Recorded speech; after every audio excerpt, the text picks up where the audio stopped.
Sometimes it's hard to find nuance in our political discussions, especially today. And learning history and learning Torah both can help add that nuance if you do it well.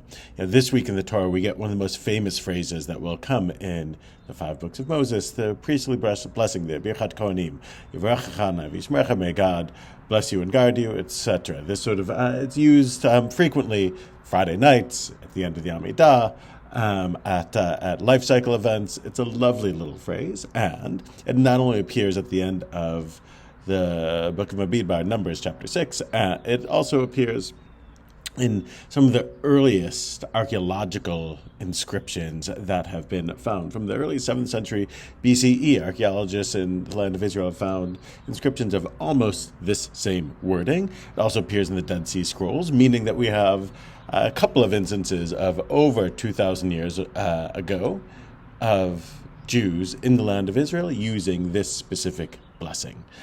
And I say that because, of course, it's an indication that Jews are and have long seen themselves as being indigenous, really, to the land of Israel.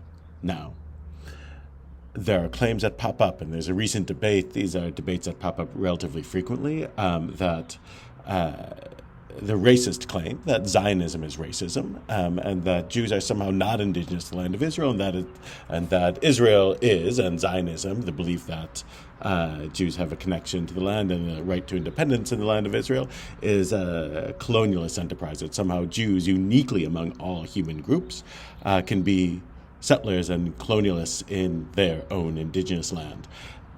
The Birchat Kohanim indicates that this can't be true, that Jews have long been residents of this land, and indeed have seen only this land as their homeland.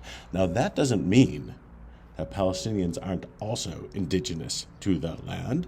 There's a possibility, and this is where the nuance I set out comes in, that two different groups can have legitimate claims, and that one has to find some level of compromise so that they can live together. Those who deny the Palestinian claim to the land aren't helping, because it's denying what is really a simple fact. Those who deny a Jewish connection to the land and who claim that Zionism is fundamentally racist or a settler colonialist enterprise, that bigoted statement also denies what history and Torah teach us.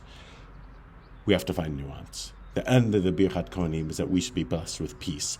That's not necessarily going to be zapped down from above. That requires all of us to work for peace, which means understanding Torah, what we're called to do, understanding history, not denying the inconvenient aspects of it, and working towards workable ways that can allow us to live in peace. Shabbat Shalom.